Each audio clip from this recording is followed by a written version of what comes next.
We have already encountered René Descartes, the philosopher, mathematician, gentleman soldier, and physicist, with his intense desire for absolute certainty, and with his grandiose conception that he could build a rational and mathematical philosophy which no one could doubt, which no one could deny.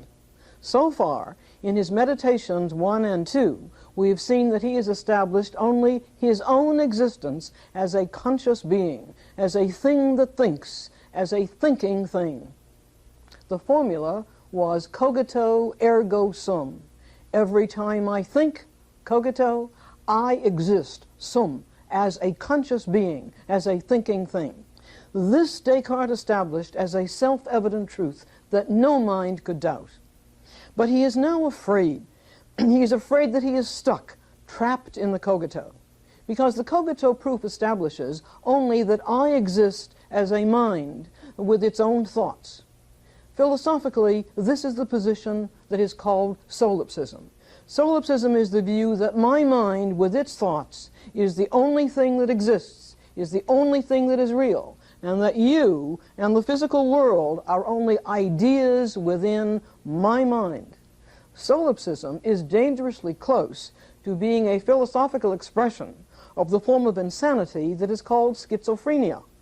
One striking feature of the schizophrenic personality is his withdrawal from the common world of reality into his own private, closed-in world in which only his mind and its thoughts have reality.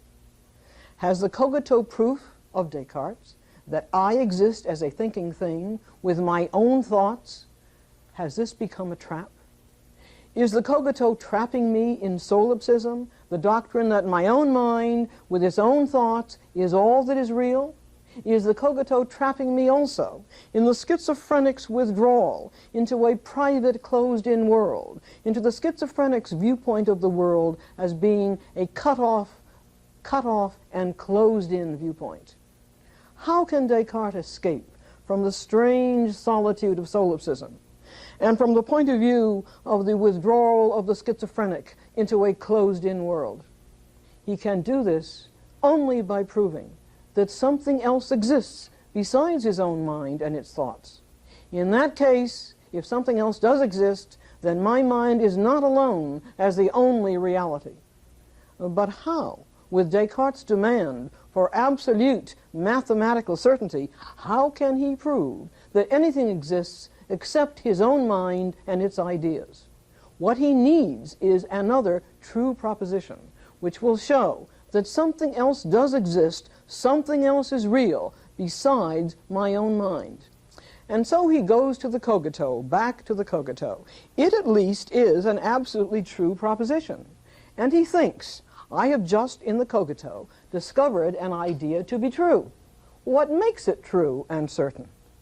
And his answer is, a true proposition is one which is self-evident to anyone's reason and also is clear and distinct. By clear and distinct, he means an idea which is precise in itself and different from any other idea. A proposition which is self-evident and clear and distinct is therefore absolutely certain, and the mind cannot help accept it. This, then, is Descartes' criterion or a test of certainty, that an idea, in order to be certain, must be self-evident, clear, and distinct. But he has already run into a problem with this with regard to mathematical propositions. They are accepted by him as self-evident, 2 + 2 is 4, and clear and distinct. But maybe, he already pointed out, maybe I am deceived in such absolutely certain propositions, certain to my mind. Maybe I am deceived by a malignant or evil demon or God.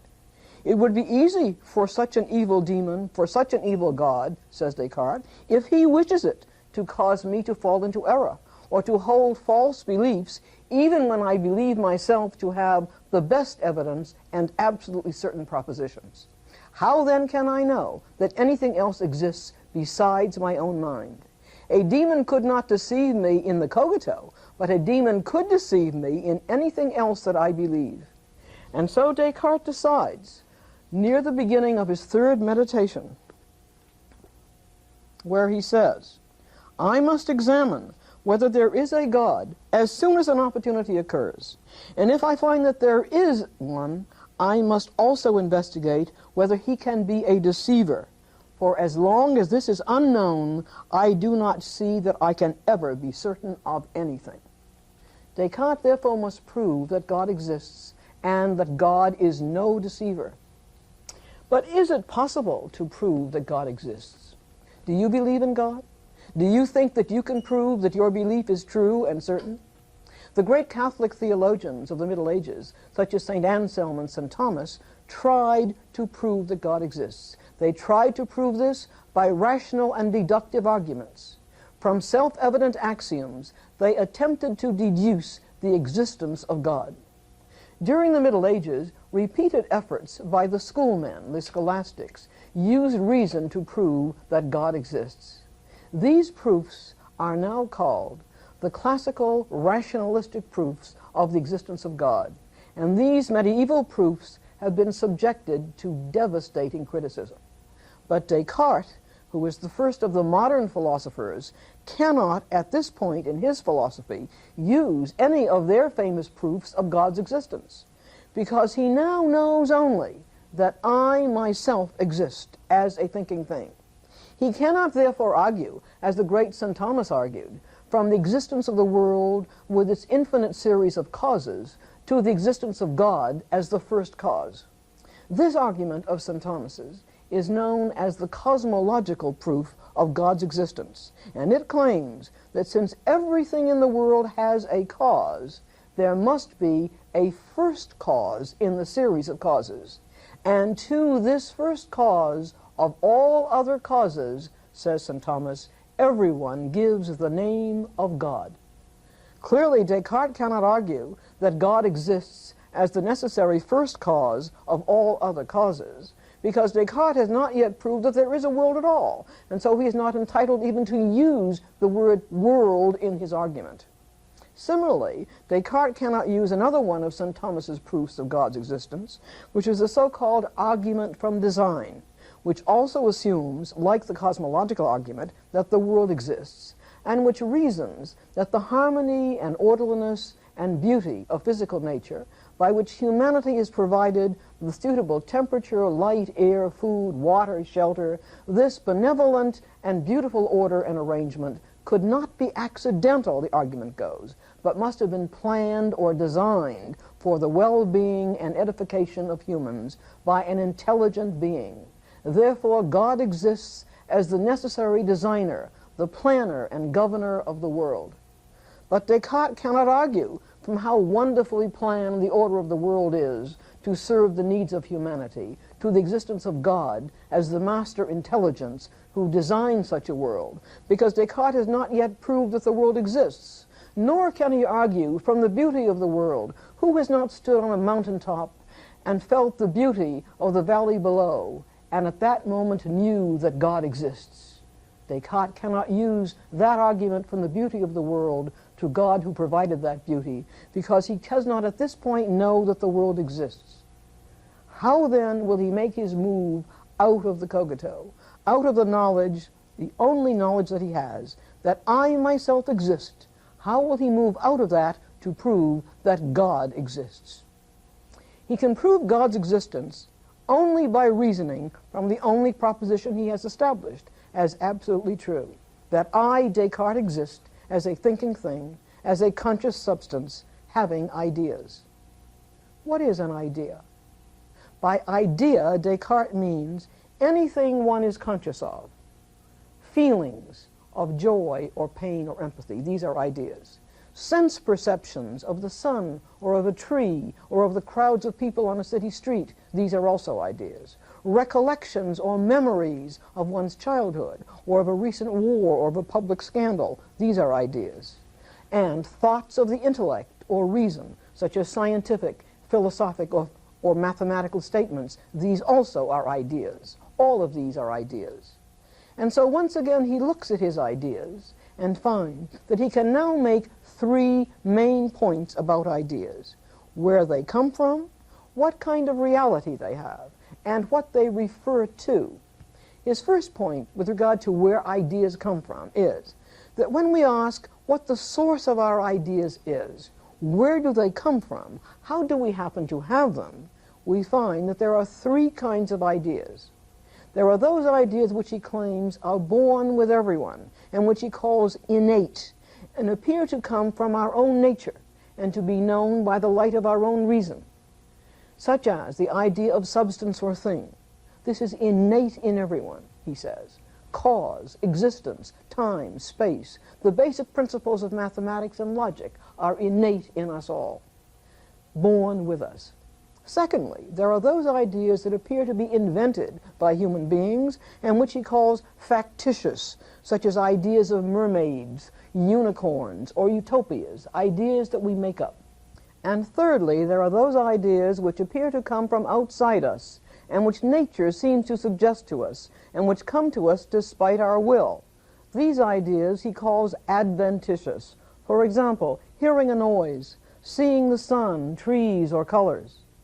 And so Descartes has shown the ways in which ideas differ with respect to their source, with respect to how we come to have them. Innate ideas are those that come from the very nature of human reason itself, and are natural to all human beings, like the idea of substance or cause.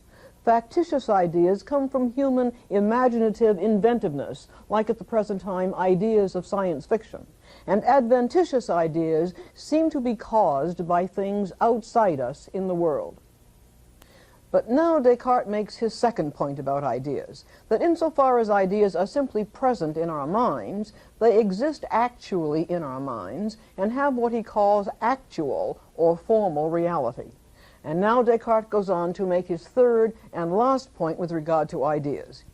Here Descartes is not concerned with where ideas come from or what kind of reality they have, but with what they are ideas of. What are they about? What objects do they represent?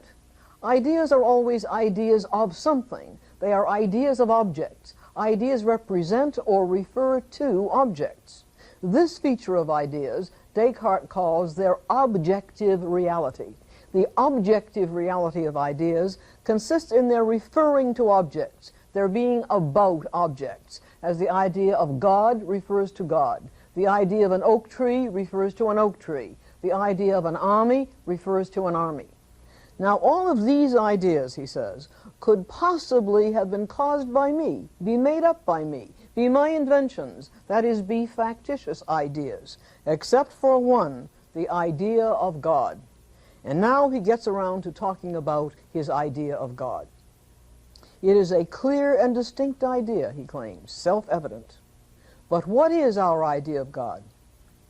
God is an existent substance possessing all positive qualities in their most eminent degree, that is, in the fullest degree of reality, in their perfect form. And again Descartes says, God is the infinite perfect being. He has in himself any infinite perfection for good that is unlimited by any imperfection. The positive qualities of God, such as goodness, knowledge, power, duration, all such qualities God has to their perfect degree. And so Descartes says, by the name God, I understand a substance which is infinite, independent, all-knowing, all-powerful, and by which I myself and everything else that does exist have been created. Descartes' point will be that we can think this idea of God only because God himself exists and has caused us to have this idea. He is going to argue that what makes it possible for us to have this idea can only be God himself, whose existence causes us to have it. How does Descartes prove this? First of all, he says, we have a clear and distinct idea of God, but all ideas are the effects of causes. Then there must be some cause of our idea of God. Furthermore, he says, we must remember three self-evident propositions about causes. First, there must be as much reality in the cause as in its effect. For pray, he asks, whence can the effect derive its reality if not from its cause? And two, another self-evident proposition we must remember, something cannot come from nothing. And three, what is more perfect cannot proceed from the less perfect. and therefore nothing could cause my idea of God as a perfect substance that is not as perfect as the idea.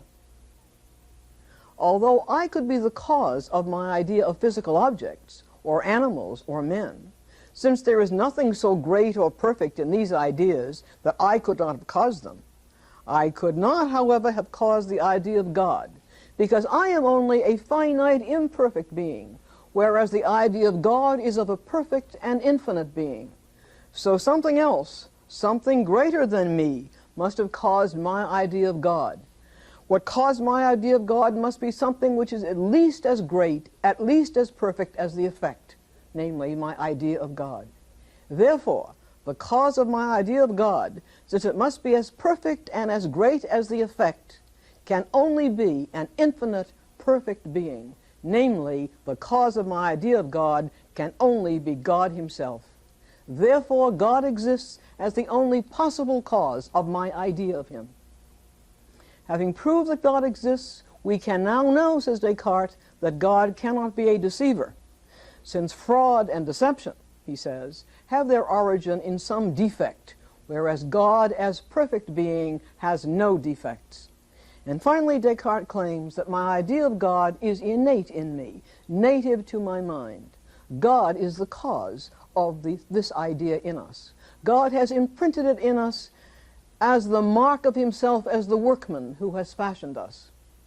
Innate ideas are imprinted in us, such as our knowledge of the idea of substance, of God, the ideas of logic and mathematics, and these ideas are absolutely certain. Moreover, they are not derived by extension from our observations of particular things. There were a great flurry of objections by critics to this proof of God that Descartes presented. The critics argued that an individual person could indeed have caused the idea of this infinite being, since the idea of an infinite being is merely a negative idea, a negation of our finiteness. In defending himself against these critics, Descartes argues that the idea of the infinite is not merely the negation of the finite. Imperfection, finitude in knowledge, or power or goodness, requires, says Descartes, a standard of perfection. How would I know that I am imperfect? How would I know that I lack something? Unless I had within me for comparison, and as a standard, the idea of a perfect being. Descartes is here identical in his view with Plato, in insisting that knowledge of the ideal, the pure form, the standard, is necessary in order to judge the imperfections of the world. Do you agree with the critics of Descartes? Most moderns would disagree with Descartes and say that the idea of God, as he defines it, is not universal and therefore cannot be innate in all human beings. God has not apparently imprinted this idea upon humans in the Oriental world. Buddhism, for example, has no idea of a supernatural God, such as Descartes claims is innate in all human beings. Neither do many African and American Indian tribes have such an idea. The idea is clearly the product, most moderns would say, of being socialized into cultures that are Judeo-Christian and which have this idea, as Descartes, St. Thomas, St. Anselm, St. Augustine, and the scholastics were socialized into the Judeo-Christian religion. Moreover, most moderns would challenge the claim that the concept of perfection is necessary for the concept of imperfection.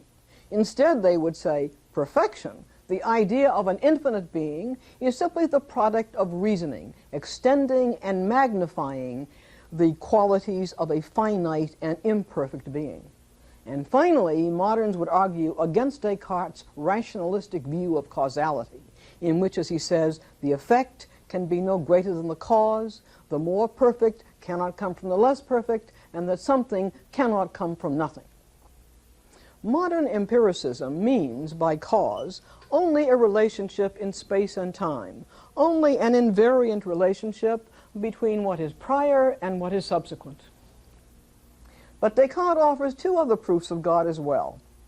He was afraid that his first proof might be too complicated for his readers, as indeed it may have turned out to be.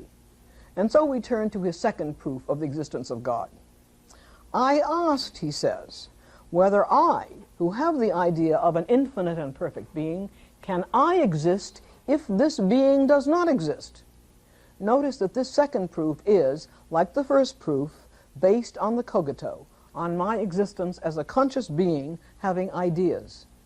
What then are the possible causes of my existence as a conscious being having ideas? Now remember, his question is whether I, who have the idea of a finite and perfect being, can exist if this infinite and perfect being does not exist. What then are the possible causes of my existence? He enumerates all the possibilities: myself, my parents or some other source less perfect than God, and finally God himself. And Descartes moves along in his argument by a process of elimination. First of all, not myself. I cannot have caused myself to exist, because if I were indeed the author of my own being and independent of everything else, nothing would be lacking to me. I would doubt nothing and desire nothing. I would have everything. So also says the 20th century philosopher Jean-Paul Sartre. He says, to be without lack is what we all desire and can never have.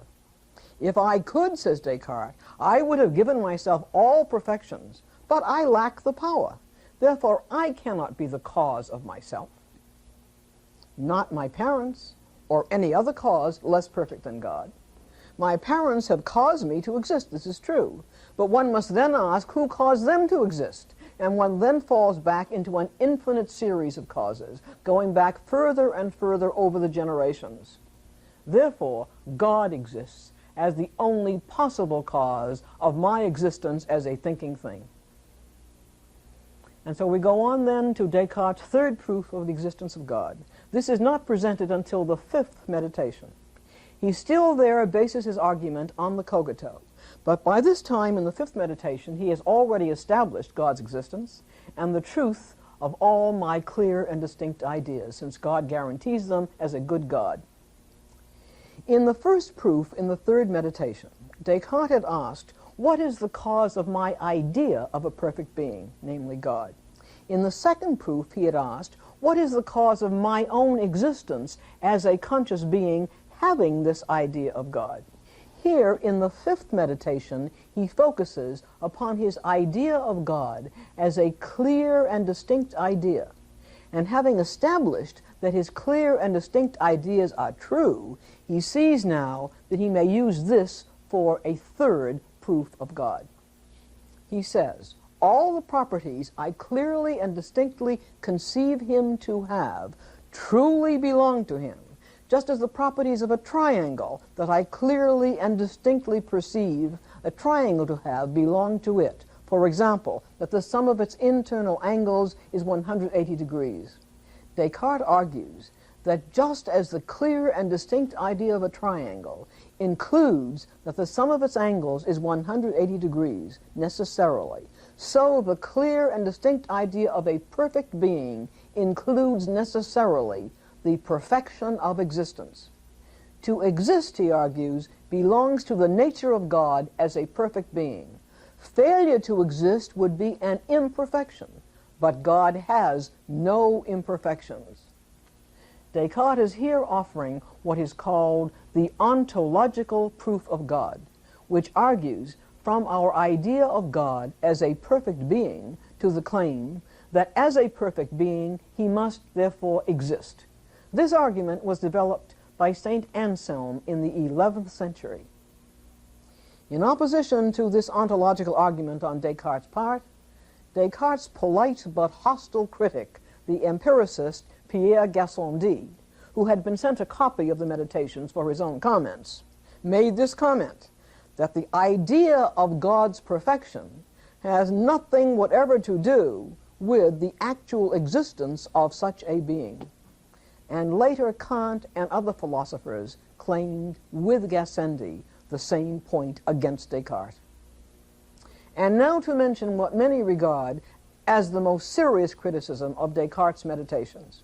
This is commonly called the Cartesian Circle. Cartesian, as you know, is the adjective derived from Descartes' name. We have seen that Descartes' strategy is to use the proof that a perfect, non-deceiving God exists in order to establish that I can go beyond the cogito and that I can trust my clear and distinct self-evident ideas. But is this not a vicious circle? Because in order to prove that God exists, Descartes has had to use the very clear and distinct ideas that God's existence was supposed to guarantee. And so God guarantees my clear and distinct ideas, but my clear and distinct ideas are what guarantee the existence of God. This is the Cartesian Circle. In proving that God exists, Descartes relies on the truth of the clear and distinct ideas that God's existence was supposed to guarantee to be true. Very few scholars believe that Descartes can avoid this vicious circle. In Descartes' own time, his critic Arnaud perceived the Cartesian circle immediately, and he said, God's existence is guaranteed by the clear and distinct ideas that his existence was supposed to guarantee. Such ideas as that the effect cannot be greater than the cause, the more perfect cannot come from the less perfect, something cannot come from nothing. When we turn to meditation 4, Descartes is finding it necessary to explain to us how it is possible that we fall into error. Since Descartes has proved the existence and the truthfulness of God, and the certainty of all my clear and distinct ideas, then how is it possible for us to make errors, to make false judgments? God is not responsible for my errors. Rather, says Descartes, error is the result of the imbalance between my understanding and my will. My understanding enables me to have clear and distinct ideas only about a very limited number of things, but my will ventures boldly into claims about all manner of things. The way to keep from falling into error, says Descartes, is to restrain the will from making judgments about what the understanding does not clearly and distinctly know. Here again we see the prudence of Descartes. So far, Descartes has proven only that he himself exists as a thinking thing, and that God exists, and that my clear and distinct ideas are true. How can he show that the physical world exists? But the physical world is what the exciting new science was all about, the new science of physics and astronomy, for which Galileo had been punished until he died. How can Descartes prove that the physical world exists and that it is sun-centered, as the new science says, without being punished by the Church's Inquisition and dying miserably in prison, as Galileo had died?